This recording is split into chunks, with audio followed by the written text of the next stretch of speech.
ইনি বলতেছে শেখ হাসিনা জন্মদিন, আমরা সবাই বলতেছি খুনে হাসিনা জন্মদিন।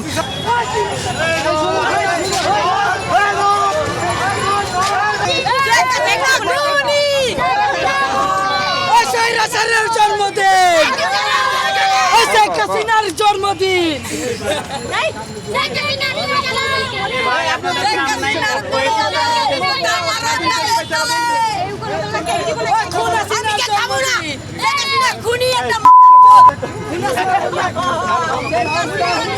আমার নেত্রী বাংলাদেশের পৃথিবীর বিশ্বের জায়গা, আমার নেত্রী অনেক ভালো মানুষ, এটা আমি জানি। আমার নেত্রী সম্মানিত একজন মানুষ, আমার নেত্রী একজন ভালো মানুষ।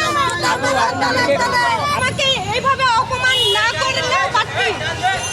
এই অপমান কেন? আমার নেত্রীর জন্য আছে বেশি অপমান আমি সহ্য করতে পারবো। আমার নেত্রীর জন্য আছে বেশি অপমান আমি সহ্য করতে পারবো। এই যে আমার নেত্রী কে আমাকে ছুরি মেরেছে, ওরা কত শিশু না, ওরা আগে যেমন পরিকল্পনা করে এত কিছু করছে, এখানে পরিকল্পনাই করছে। কেক মারছে, এই যে বেদবগুলো কেক মারছে। যারা আমার নেত্রীকে অসম্মান করেছিল, এইভাবেই অসম্মান করেছিল, যার যোগ্যতা নাই তারাই অসম্মান করেছিল। আজকে রাস্তা টুকায় এসে এরকম করছে, মানে তাদের কোনো যোগ্যতা নাই, তারাই আমাকে, আমার পায়ের কাছে আসার যোগ্যতা নাই, সে আমাকে অপমান করছে কেক দিয়ে। ইনি আইলো আয়া বললো কি যে আজকে প্রধানমন্ত্রী জন্মদিন, ইনি বলতেছে শেখ হাসিনা জন্মদিন, আমরা সবাই বলতেছি খুনে হাসিনা জন্মদিন। উনি অনেক ভালো একজন মানুষ, আমার নেত্রীর মতো এমন নেত্রী এই পৃথিবীতে নাই।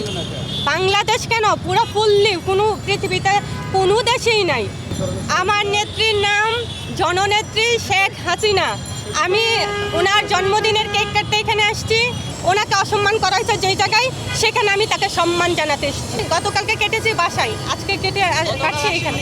আমার নেত্রীর জন্মদিন 1 মাস ব্যাপী হবে, তাই আজকেও আমার নেত্রীর জন্মদিনের কেক আমি এখানে কাটতে আসছি। যারা আমার নেত্রীকে ভালোবাসে না, যারা আমার নেত্রীর বিপক্ষে, যারা ৭১-এর যুদ্ধকে মেনে নেয়নি, যারা স্বাধীনতার পক্ষে ছিল না, তারা কি করে আমার নেত্রীর বিপক্ষে কথা বলে? এটা একদমই ভুল ধারণা আপনাদের, যে আমার নেত্রী হত্যা করেছে ছাত্রদেরকে। একদমই ভুল ধারণা।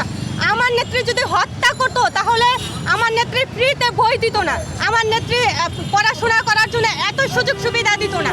কারণ বলতে হবে আমার নেত্রী একজন ভালো মনের মানুষ, দেশপ্রেমিক, আমার নেত্রী শেখ হাসিনা। দেশে দেশে সবার সাথে দ্য নিউজ।